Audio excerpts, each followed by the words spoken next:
Hello everyone.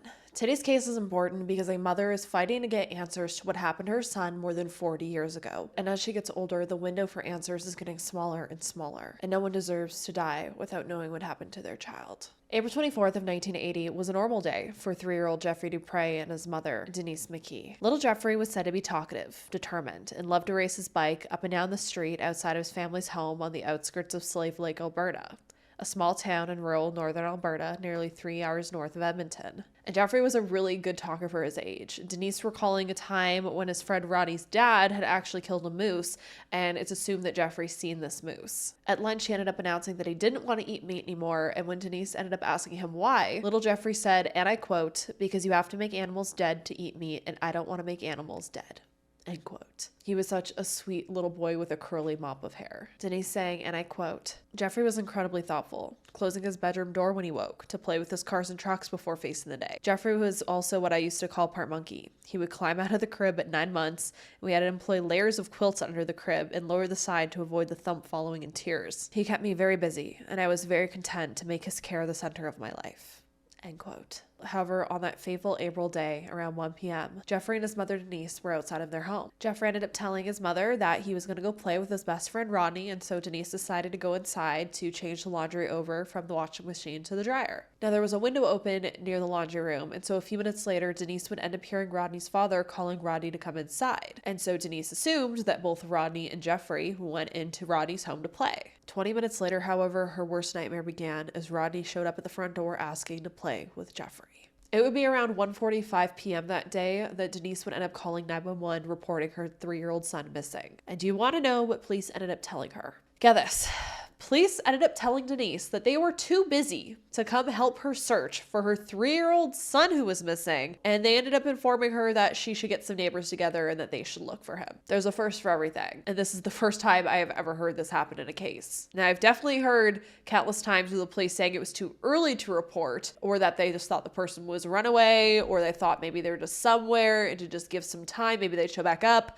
But to literally tell the mother of a missing child that we're too busy, you got to look yourself, is just, it's crazy to me. However, it would turn out that that day there was a wildfire that was ripping through the area, and so first responders seemed to be extremely busy battling this wildfire. I also seen that a plane had crashed nearby that exact same day too, so it was literally worst case scenario, all of these tragic things were happening, and now a toddler was missing. And it seemed police didn't really care because they're like, we're too busy, which is, it's wild. It really is. But Denise was determined to find her son, and she ended up gathering neighbors, and they ended up searching the immediate area, but little Jeffrey was nowhere to be found. So in a rightful panic, Denise ended up calling 911 back again, begging them to come and help her look for her son. But it would be over an hour before police would respond. Over an hour for a missing 3-year-old. And just like the wildfire ripping through the nearby area, word of Jeffrey's disappearance would rip through the town.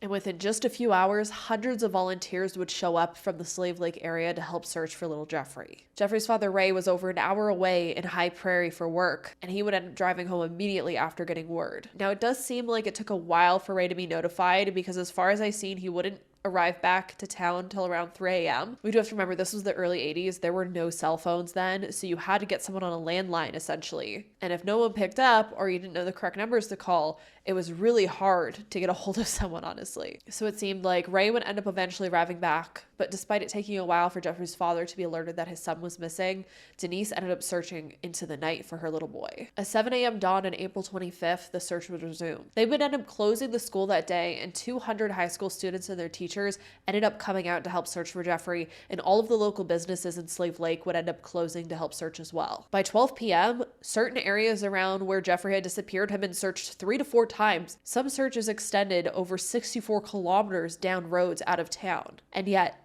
not one piece of evidence, nor Jeffrey, was ever found. The townsfolk were so dedicated to finding Jeffrey that one man even quit his job when they weren't going to give him time off to go help search. The townspeople clearly were more determined to find this little boy than the police were, which is awful, honestly. And it was so bad trying to get the police to help search for Jeffrey that Denise even begged them to bring the armed forces in to help search, and it would take over a week for the search and rescue team to arrive. But despite all of this, there actually was one lead. A mother and her 2 children actually claimed to have witnessed Jeffrey being kidnapped. And the police took this very seriously, it seemed, because they actually flew the mother and her children to Edmonton to get hypnotized. And their story went like this. Jeffrey's kidnapper was said to be an attractive woman in her mid-20s, approximately 5'1" and 110 pounds with shoulder-length brown hair. A man in his early 30s who was clean-shaven, with short reddish blonde hair, aided in the kidnapping and was sitting in the driver's seat of a truck that was used. And this truck seemed to be a brand new, either 1978 to 1980, custom blue painted Chevy or GMC short box pickup truck with chrome bumpers and wheels.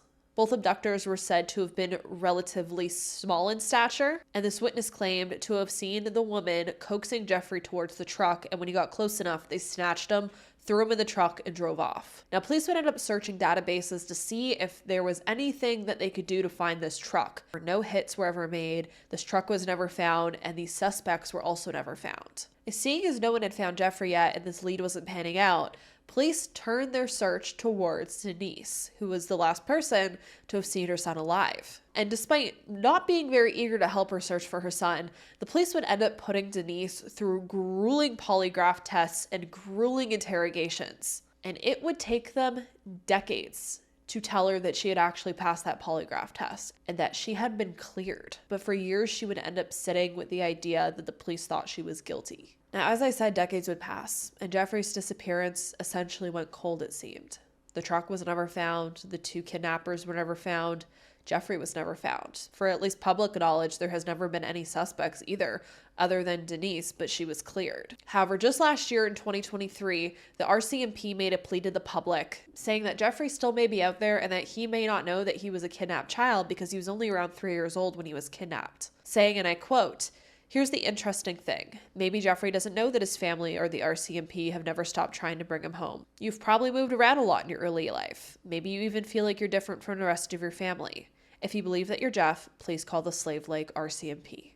End quote. Denise is now in her early 70s. She's wheelchair bound and she suffers from MS. And she needs answers. After Jeffrey's disappearance, her and Ray would end up going on to have 2 more sons, Mark and Chris. However, the years after Jeffrey's disappearance were extremely hard. When Chris was a child, neighboring kids would end up telling him that his mother had murdered his brother. Because despite passing a polygraph, which he would never know for decades that she did pass it, and doing everything she could do to try to find Jeffrey from the very start, people still whispered in the small town that she may have something to do with her son's disappearance. Which has to be absolutely horrific for her to go through that, not only losing her son, but then being accused of it through public scrutiny. But things would get even stranger because on April 24th of 1990, exactly a decade after Jeffrey had gone missing, her son Mark would also go missing with his neighborhood friend. However, both boys would eventually be found. But for that to happen on the 10-year anniversary of Jeffrey going missing, that has to be extremely traumatizing and it's very haunting. Denise saying, and I quote, "As I've said to the media many times, I understand the absurdity of a gray-haired woman still looking for her toddler. But as a mother, losing a child never goes away. You never stop wondering, which is why I'm putting up posters almost 43 years later. I'm grateful all of you have come together, some old and some new friends, to find out what happened to Jeffrey, and this may be the year we do." End quote. And I do not think it's absurd that Denise is still looking for her son. No matter how old you get, that is still her baby, and she still wants to know what happened to him. I've never met Jeffrey. And I would love to know what happened to him. The sweet, innocent little boy was just trying to have a fun day, and seemingly someone kidnapped him. And someone needs to continue to fight for him. And the fact that Denise has been fighting all of these years, I truly, truly hope that we can get some answers for her. And I can understand her frustration and her anger because police pretty much didn't do much to help her search for Jeffrey, especially in the initial hours after he went missing. That's the most crucial time to look for someone that's gone missing, especially a toddler.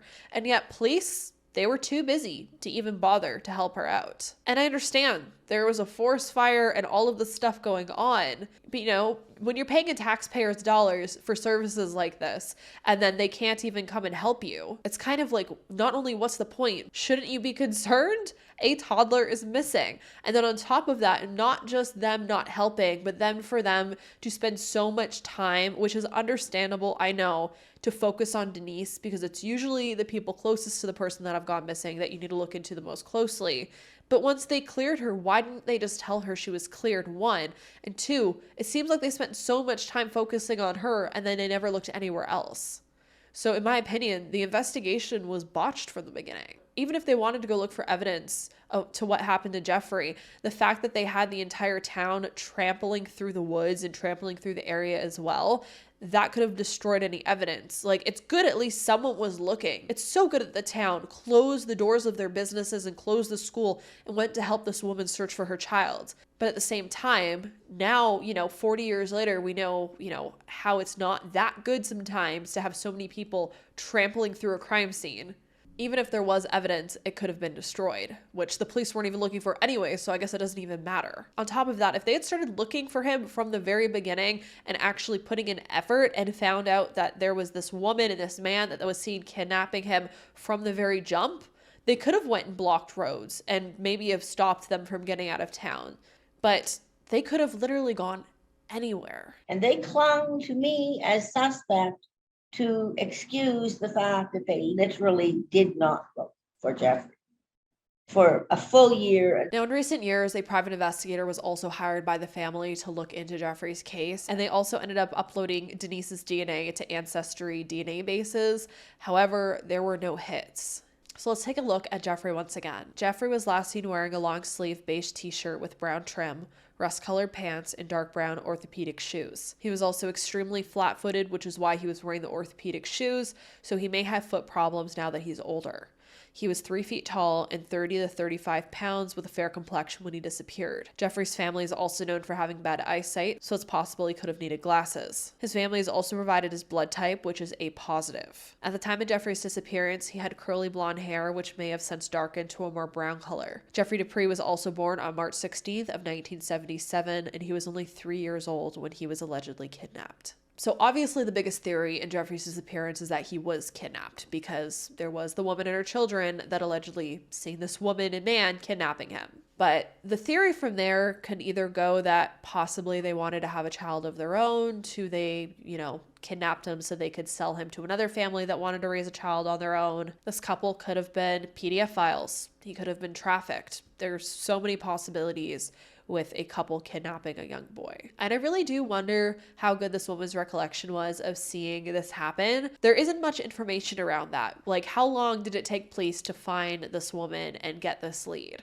What did she exactly say from the start? Why did she have to be hypnotized to give this information? I feel like that's stuff we hear back happening in the 80s a lot, or like 70s, 80s, that kind of time period where people are getting hypnotized. I feel like you don't hear that as often nowadays. But it really does make me wonder how accurate and reliable was her sighting. And if she did get it wrong, I guess the other possibilities that could have happened to Jeffrey was he maybe wandered off in the woods and got lost. There's a lot of dense forest out there, so it could be impossible to search all of it. He could have died from the elements or a wild animal. And I mean, if he did wander far enough off, it could be hard to find his body, especially since they weren't doing like trained grid searches through the woods. Police weren't really active in these initial searches at all. So, however, if Jeffrey truly was kidnapped and raised by this couple or another couple, he may still be out there, which is why I'm covering this case today. And that's kind of the way that the RCMP and the police are going with this as well, that there is a possibility that he may still be out there. Now, this is the most recent age progression photo of how Jeffrey may look like around 45 years old, which is how old he would be as of around 2024. Do you recognize this person? Maybe he's a friend or a colleague,